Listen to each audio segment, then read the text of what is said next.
Selamat sore Bapak dosen dan teman-teman semuanya. Kami dari kelompok 1 akan mempresentasikan mengenai filosofi dana desa. Sebelum itu, izinkan kami memperkenalkan diri terlebih dahulu. Saya sendiri Ika Deksandra Gunawan absen 27 dan rekan saya Nigusti Ayu Madi Dela Erawati absen 23. Filosofi lahirnya dana desa adalah meningkatkan kesejahteraan dan pemerataan desa melalui peningkatan pelayanan publik di desa, memajukan perekonomian desa dan mengatasi kesenjangan pembangunan antar desa serta memperkuat masyarakat di desa sebagai subjek dari pembangunan. Selanjutnya ada aspek pentingnya meningkatkan kemandirian desa melalui pengelolaan dana yang efisien.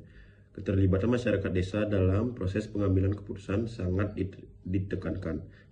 Transparansi dalam pengelolaan dana desa.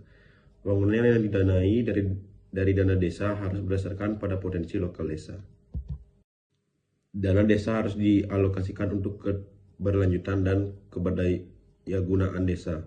Pemberdayaan masyarakat desa melalui pelatihan dan program pengembangan kapasitas.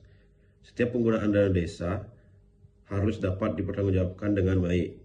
Dan yang terakhir, dana desa harus dikelola dengan prinsip keadilan dan inklusivitas. Selanjutnya ada pengertian dana desa.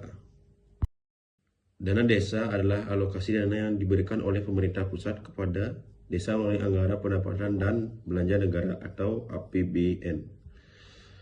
Dana ini dialokasikan secara langsung ke rekening pemerintah desa untuk digunakan dalam pembangunan desa dan pemberdayaan masyarakat. Tujuan alokasi dana desa. Yang pertama yaitu mengatasi kemiskinan dan mengurangi kesenjangan. Yang kedua, meningkatkan kualitas perencanaan dan penganggaran pembangunan di tingkat desa, pemberdayaan masyarakat desa. Yang ketiga, mendorong pembangunan infrastruktur pedesaan yang berlandaskan keadilan kearifan lokal. Dan yang keempat, meningkatkan pelayanan kepada masyarakat desa. Selanjutnya ada meningkatkan pengalaman nilai-nilai keagamaan sosial budaya dalam rangka mewujudkan peningkatan kesejahteraan sosial, mendorong peningkatan keswadayaan dan gotong royong masyarakat desa, dan yang terakhir, meningkatkan pendapatan desa dan masyarakat desa melalui badan usaha milik desa atau BUMDes. Selanjutnya ada dasar hukum dan pengelolaan dana desa. Undang-Undang Nomor 6 Tahun 2014 tentang Desa, yaitu Pasal 1 Ayat 2 menyatakan bahwa desa adalah kesatuan masyarakat hukum yang memiliki batas wilayah yang berwenang untuk mengatur dan mengurus kepentingan masyarakat setempat berdasarkan asal-usul dan adat istiadat setempat yang diakui dan dihormati dalam sistem pemerintahan negara kesatuan Republik Indonesia. Selanjutnya ada Pasal 72 Ayat 1 menyebutkan sumber pendapatan desa yang terdiri dari salah satunya adalah dana desa yang bersumber dari APBN. Selanjutnya ada Pasal 74 menjelaskan bahwa dana desa digunakan untuk membiayai penyelenggaraan pemerintah, pembangunan, pemberdayaan masyarakat, dan pembinaan kemasyarakatan.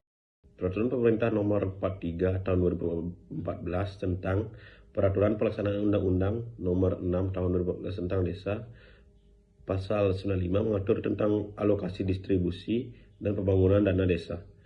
Pasal 96 sampai 101 itu merinci prosedur pengelolaan dana desa termasuk perencanaan, pelaksanaan, dan pelaporan. Selanjutnya ada Peraturan Menteri Keuangan atau PMK.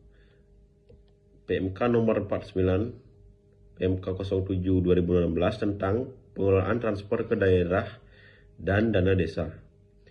Selanjutnya PMK nomor 101 PMK 07 2020 yaitu tentang penyaluran dana desa, menetapkan prosedur teknis penyaluran dana, persyaratan penyaluran, dan pelaporan penggunaan dana desa.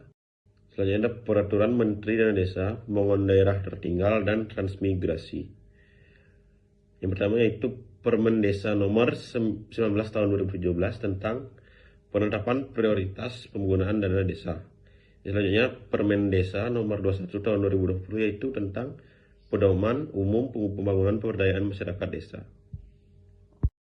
Baik, selanjutnya ada pengelolaan dana desa. Yang pertama ada perencanaan, yaitu proses pengambilan keputusan yang melibatkan masyarakat desa dalam menyusun perencanaan pembangunan anggaran desa. Kemudian ada rencana pembangunan jangka menengah desa, memuat visi, misi, dan arah kebijakan pembangunan desa. Dan juga ada rencana kerja pemerintah desa dalam 1 tahun periode, memuat program, kegiatan, serta anggaran pembangunan desa untuk 1 tahun anggaran tersebut. Selanjutnya ada pelaksanaan, yaitu dana desa disalurkan dari rekening kas umum negara ke rekening kas umum desa melalui rekening kas umum daerah sesuai dengan tahapan yang diatur. Kemudian, dana desa digunakan untuk membiayai program pembangunan dan juga pemberdayaan masyarakat yang telah direncanakan sesuai dengan prioritas penggunaan seperti pembangunan infrastruktur, pemberdayaan ekonomi, dan pemberdayaan masyarakat. Selanjutnya ada pengawasan. Yang pertama ada pengawasan internal dilakukan oleh Badan Permusyawaratan Desa, aparat desa, dan juga masyarakat desa.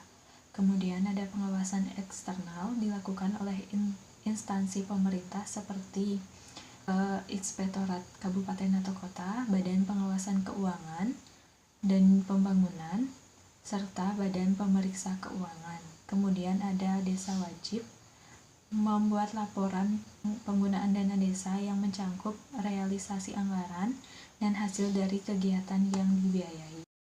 Selanjutnya ada sanksi dan tindakan korektif. Yang pertama ada sanksi administrasi jika terdapat penyalahgunaan atau ketidaksesuaian dalam pengelolaan dana desa.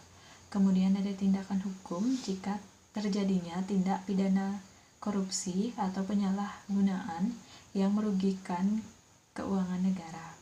Baik, selanjutnya ada kekuasaan pengelolaan dana desa.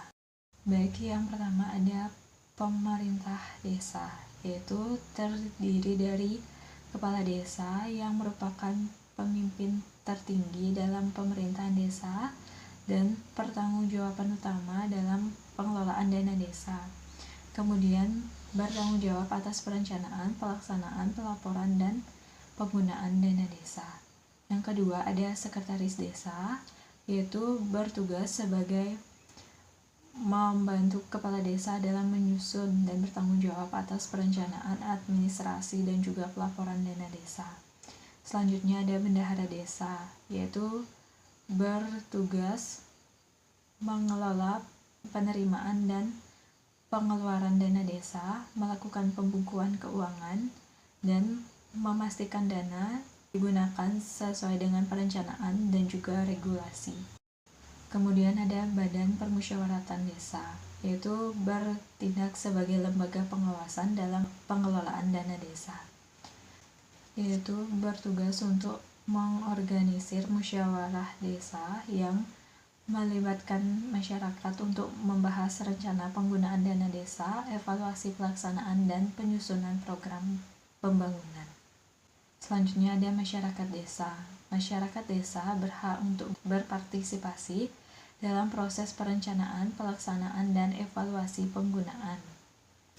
Kemudian, masyarakat dapat melaporkan jika ada dugaan penyalahgunaan atau ketidaksesuaian dalam penggunaan dana desa. Selanjutnya ada pemerintahan daerah dengan tugas untuk melakukan pembinaan dan pengawasan terhadap pengelolaan dana desa, dan juga pemerintah daerah bertanggung jawab atas penyaluran dana desa dari rekening kas umum daerah ke rekening kas desa sesuai dengan ketentuan yang berlaku, serta melakukan audit dan evaluasi terhadap laporan penggunaan dana desa.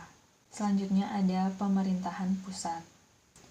Melalui Kementerian Keuangan dan Kementerian Desa, Pembangunan Daerah Tertinggal dan Transmigrasi menetapkan kebijakan, regulasi, dan pedoman terkait dana desa.